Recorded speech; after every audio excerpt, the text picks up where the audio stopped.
너네는 아는 게 뭐냐? 이 사람도 몰라? 이 학자 몰라? 이 책 몰라? 이 개념 몰라? 아는 게 뭐야? 결과적으로는 회사 다니면서 석사하는 게 이득이다. 네, 회사원.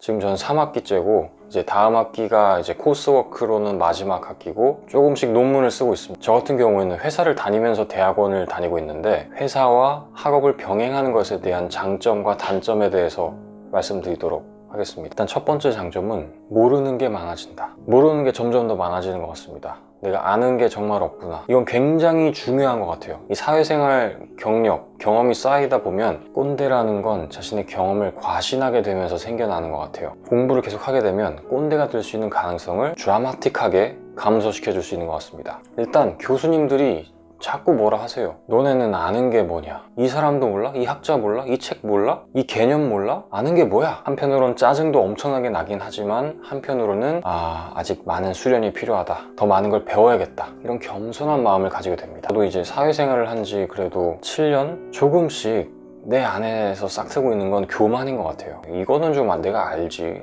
요즘 것들은 뭐 이런 식으로 약간 꼰대가 되려는 그런 모습들이 제 안에 내재되어 있는 걸 제가 느끼거든요. 그럴 때마다 학교에 가면 나의 연약함, 나의 무지를 깨닫게 됩니다. 그렇기 때문에 굉장히 좋은 것 같아요. 굉장히 좋은 자극인 것 같아요. 뭐 장점 두 번째, 이것은 장점일 수도 있고 단점일 수도 있는데 사람이 좀 비판적이 됩니다. 사실 어떤 사회 문제가 있을 때 아니면 이슈가 있을 때 다양한 면을 가질 수밖에 없잖아요. 굉장히 다층적이고 다각적인 그런 문제들이죠. 그래서 내가 어떤 관점에서 그 문제를 바라보느냐에 따라서 이 문제가 정의되는 건 굉장히 달라지죠. 특히 통계학 같은 경우는 객관적인 관점으로 바라볼 수 있게 해주는 좋은 학문인 것 같아요.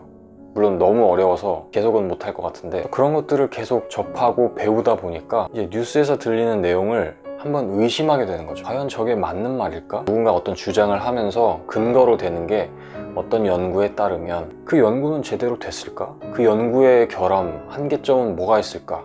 이런 식으로 조금 더 비판적이고 어떻게 보면 객관적으로 균형 있는 시각으로 그런 것들을 바라볼 수 있게 되는 것 같아요. 이 세상을 살아갈 때 두려움의 마케팅에 지배당하고 있다는 생각이 들거든요. 두려움의 마케팅에 의해서 우리가 지출을 하게 되고 소비를 하게 되는 경우가 많은 것 같거든요. 그러한 것들에 쉽게 휘둘리지 않고 좀 더 주체적이고 주관을 가지고 나의 삶을 살아낼 수 있으려면 정말 많은 지식이 필요한 것 같아요. 단순히 지식을 습득하는 것의 문제가 아니고 어떤 새로운 주장이나 지식과 정보가 있을 때 그런 것들을 올바르게 프로세스 해낼 줄 알고 잘 정제하고 다양한 다층적인 면을 발견해내서 그 안에서 정말 진리에 가장 가까운 것들을 파악해내고 선별해낼 수 있는 이런 능력을 갖는 게 굉장히 중요한 것 같습니다. 그런 점에서 이 회사를 다니면서 대학원에 다니면 어떻게 보면 회사는 현장이잖아요. 그래서 현장에 매몰되지 않고 조금 더 메타적인 레벨에서 좀 마이크로한 것들을 조망할 수 있는 그러한 통찰력이 생기는 것 같아요.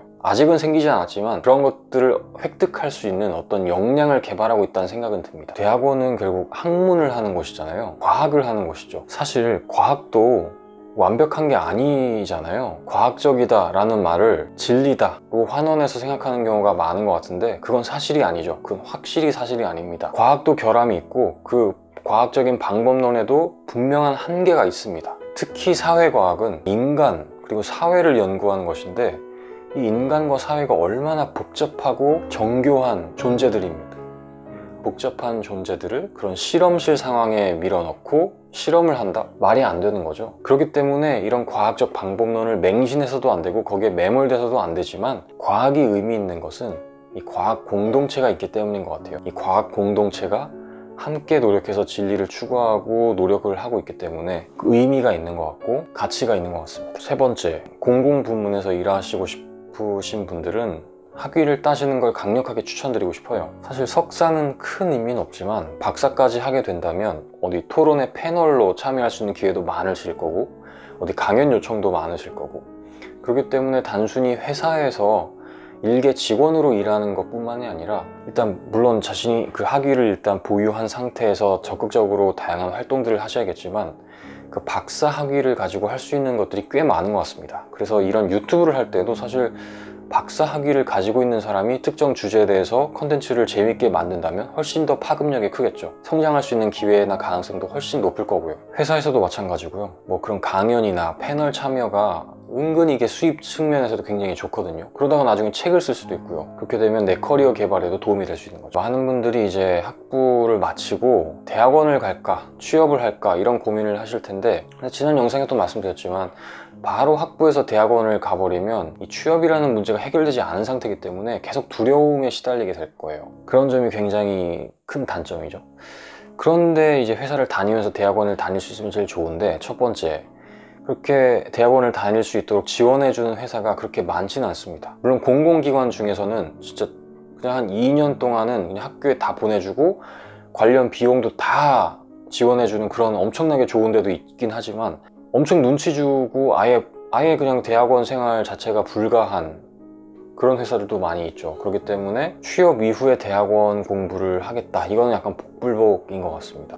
저는 만약 취업이 목표다라고 한다면 굳이 뭐 석사를 할 필요가 있나, 일단 4기업을 무조건 가겠다라고 하시는 분들은 뭐 굳이 뭐 석사를 한 다음에 4기업 갈 필요는 없는 것 같고, 물론 공대는 좀 다르죠. 인문학도들은 굳이 그럴 필요는 없는 것 같고, 다만 내가 공공부문에서 일을 하고 싶다 라고 한다면 석사를 먼저 하는 것도 나쁘진 않은 것 같고, 하지만 베스트는 회사를 가서 회사의 지원을 받으면서, 지원을 받지는 않더라도 눈치는 엄청 받겠지만 그래도 내가 정말 많은 걸 희생해서라도 이제 회사와 대학원 생활을 병행하는 것이 베스트인 것 같아요.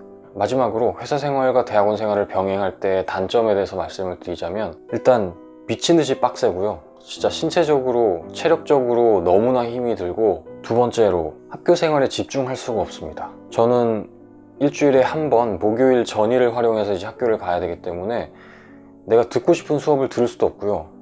또 학교에서 뭐 세미나라든지 뭐 컨퍼런스라든지 그런 뭐 동호회나 동아리 활동 이런 것도 하고 싶은데 할 수가 없어요. 그리고 온전히 공부에 집중을 할 수 없기 때문에 계속 아쉬움이 남는 것 같아요. 하지만 여전히 내가 풀타임 대학원생이었다면 계속 불안했을 것 같고, 결과적으로는 회사 다니면서 석사하는 게 이득이다. 앞으로 저는 박사까지 하고 싶은데 할 수 있을지는 모르겠네요. 박사는 또 완전 어나더 레벨이기 때문에 결국에는 내 컨텐츠를 갖는 게 핵심인 것 같아요.